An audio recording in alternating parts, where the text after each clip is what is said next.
What is going on, guys? DragonTamerBlayde here, back with some more Elder Scrolls Legends, and today I want to talk about the monthly card for May. I think we're in May. Yeah, for May. That card is Blackwood Distiller.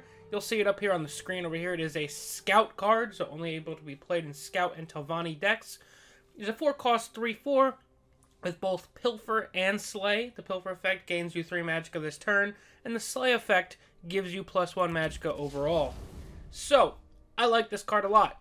I don't know how powerful this card is going to be, but I like this card a lot. And I'm going to start by going over, first, why I'm excited to use it, and then what other decks may be using it as well. So you guys know that I love to play Slay Scout. And one of the cards that I always want to fit into Slay Scout, but ultimately always winds up getting cut or not quite making the list, is Arcane Venomtongue. I like the lethal, but mostly I like the Slay +1 max Magicka, because what the +1 max Magicka allows you to do is, as you're getting into this mid and late game, you can play some of these 6-drops and another card instead of just a 6-drop, or maybe Blood Magic Lord and the Blood Magic spell a little bit earlier. Just more max Magicka allows you to kind of get some of these combos going better, and that's where Slay Scout really struggles, is it can survive okay in the early game a lot of the times, besides against super aggressive decks. And then mid-game, it kind of can start getting going. But if it doesn't really get going fast enough, you can kind of just be sitting there dead or not generating enough value to kind of overwhelm your opponents. And that's what the deck needs to do, is overwhelm your opponents. So I've always wanted to include Arcane Venomtongue, but it was never quite good enough. So now, having Blackwood Distiller allows you to kind of make up for some of the weaknesses of Venomtongue. And what are those weaknesses? What don't I like about Venomtongue all the time? I don't like 4-drops that get executed. I know Cicero is a 6-drop that gets executed, but he's kind of a special case. And Lucian gets executed as well, but Lucian kind of... You can get instant value from Lucian as soon as you drop him on the board, as long as you have other things on the board ready to go. Venomtongue you cannot. So he gets executed.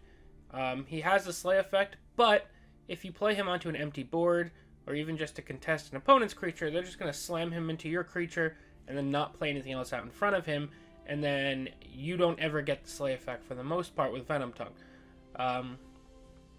So he's easily avoidable. I do think Venomtongue can be used in things like warrior lists that have the crossbow, stuff like that, but just not really a match for what I'm trying to do with Slay Scout. So, I kind of think that it can follow the same role as Venomtongue, but just a little bit better. So it has the same Slay effect, which means if I am creating targets with Night Mother or Morrowind Assassin or Naryu, I can still slay and get the same effect, which is a lot of the times where you were getting value at Venomtongue anyway, because like I said, you were never killing opposing creatures. So still can kill the targets, no problem, and get the +1 max Magicka. And it also has 3 attack, so while it doesn't have lethal, it can kill a lot of the things that are getting played from turns 1 through 4 when this would come down. And even some of the 4 and 5 drops, assuming you have some of your other creatures on board, you can set up a trade anyway to still get that +1 max Magicka boost. And then the topper is the Pilfer effect. So where your opponent could just avoid Venomtongue and then you never get to generate anything from that Slay effect, with the Blackwood Distiller, you drop that on the board, your opponent tries to abandon the lane, you can just keep swinging and getting +3 max Magicka, or not max Magicka, +3 Magicka per turn.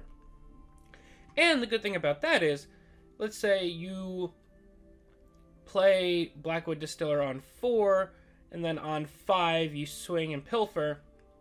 That means you could drop Bleak Coast Troll and Falkreath Defiler on turn 5, instead of just one of them. It means that you can get out your Naryu, Shearpoint, Cicero in a 2-drop on turn 5. It just lets you really start getting all your synergies going even sooner. It allows you to go Lucian plus Night Mother on 5. You'll have Magicka left over. But just all of the different combos that you want to get going, this card allows you to get them going sooner with the Pilfer effect. And also, it increases the amount of max total combos that you're able to do in the mid to late game. Kind of similar to how Venomtongue did as well. So that's why I'm excited for the card in my Slay Scout decks. I think it can do some pretty amazing things. But Where I think it's going to shine the most is in the more traditional Control Scouts. So Control Scout with some ramp used to be one of the most popular and one of the most frustrating decks on the ladder to play against. What they wound up doing to nerf that was to nerf Histgrove from a 3 cost to a 4 cost. It's actually the second nerf to Histgrove, but this was the more meaningful one. And then the other nerf that they made to Ramp Scout, I think he's actually a 5 cost, was to Thorn Histmage. It was a 2/5. It now became a 2/4. While I don't think this card is completely dead, it obviously is much worse now that it gets lightning bolted. It's still one of the better ramp cards in the game we have. It went from being amazing just to a decent card. So 2 of the main Max Magicka gaining cards were kind of nerfed a bit, leaving you with Treeminder, the Dragon, the 6/6 Dragon. Histgrove still is completely playable, just a little bit slower. And then you were kind of missing ramp cards that you really wanted to play. But now Blackwood Distiller allows you to come in and have a Slay effect, which you need to fight for the board a little bit anyway if you want to continue to surviving in some of these other decks. And then as a Ramp Scout, what you're trying to get into is trying to survive long enough to drop your Blood Magic Lords, to drop your Tazcads, your Red Brahmins, to Soul Tear back your Giant Bats, all of those things. And having Blackwood Distiller on the board helps you get that Max Magicka to make those things happen, as well as more Magicka sooner to start making these plays and come back in the game. So while Control Scout became much more exclusively focused on shouts since the ramp package was nerfed a little bit with those 2 nerfs, I do think that this card is good enough to maybe bump Scout back into the direction of ramp. I don't think it'll quite hit the peak power that ramp ever had, but I do think that it gives you enough power to kind of make you think about whether I want to run exclusively shout focused or veer off into the ramp direction. And I think that's good. I like choices in deck building, and you can still run the shout package in the ramp deck. Your deck gets a little bit crowded at that point and you have to make some tough cuts, but I think Blackwood Distiller is a good enough card to make that happen. And then the final, or the other deck type besides Scout, since this is a Scout only card, that this deck could be run in would be a Telvanni list. I think I have a Telvanni list in here. Yes, I do.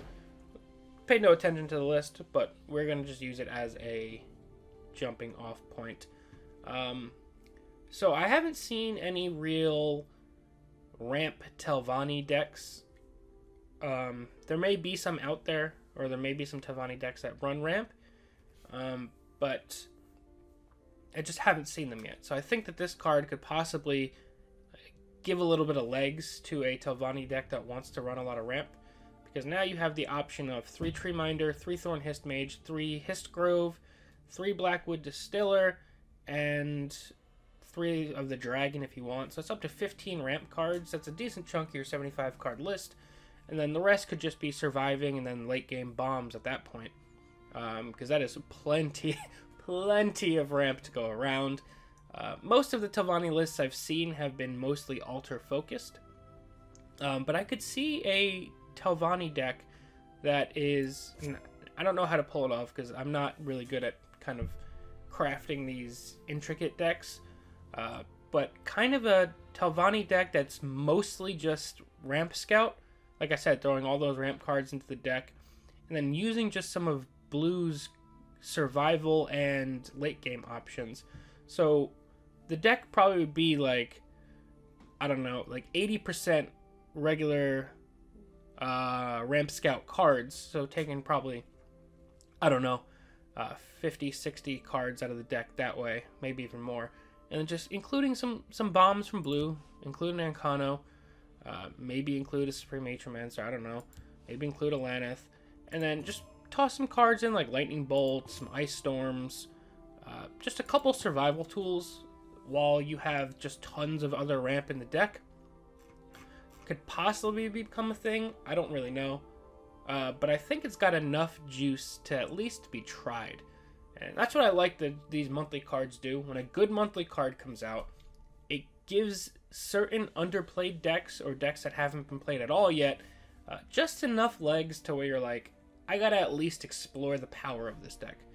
I think it'd be a separate problem if each monthly card came out and, like, the one monthly card that I thought was too good at the time was Histgrove. I didn't really understand the game too well back then.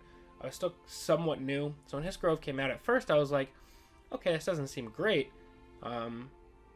But it kind of just took Ramp Scout, which was somewhat of a thing back then, not really, and turned it into just a powerhouse, and it remained a powerhouse for months and months until some of the nerfs started hitting it. So that was one of the two good monthly cards, and then obviously there's Sower, which I still think is mostly fine because it's limited to a certain number of decks, but that's, I think, by far the best monthly card at this point. But I digress slightly. We're talking about Blackwood Distiller here. I think that the last type of deck that I could see maybe trying to run this card would be maybe some sort of mid-range-ish scout. I know there's been mid-range scouts before. Any deck that runs agility can have pretty decent mid-range deck. Things like Cliff Racer and Leaf Lurker allow you for some really powerful swingy plays. So there's always going to be potential to run a mid-range deck when you're running agility. And then you've got things like Mammoth and Bleak Coast Troll and Endurance as well that make Slay Scout a somewhat attractive option. Not Slay Scout, mid-range Scout, a somewhat attractive option. And then you drop down a Blackwood Distiller into the mix, and it allows you to A, increase your max magicka, but I think that's more secondary in a mid-range list. You'd be more excited about the Pilfer effect, allowing you to get some of your higher curve plays out earlier, which would kind of just completely swing the game in your favor. So if I'm sitting on, I just dropped a Bleak Coast Troll with the ring, or I dropped Blackwood Distiller on 4, Bleak Coast Troll, Black Coast Distiller on 4, Bleak Coast Troll on 3. So on turn 5, when my Blackwood Distiller swings, I'm dropping, I don't know what you got here. You drop a Frost Giant, Nahug Leaf, Skeletal Dragon. Your plays just start becoming crazy. If you have the ring, that's Blood Magic Lord with ring plus swing on 5. So as a mid-range deck, getting that kind of play out there really pushes the game into your favor, and it becomes just a really awesome swing. Those are just a couple decks that I think could possibly really benefit from this card. Maybe there's even some new decks or new Telvanni decks, something like that, that could get pushed out from this card. I'm excited to see what people do with it because it's a really cool card. It's one of the more unique cards we've gotten with Pilfer and Slay. I think it's the only card that's ever done that. And on top of it, it's just cool to have a card that's that flexible. So I'm excited to give it a try. But let me know what you guys think of the card down below in the comments section. I'm really excited. I'll be giving it a try next month once it comes around. Yeah, excited to give this card a shot. Thank you all very, very much for watching. I'm DragonTamerBlayde, and I'll see you guys next time. Peace.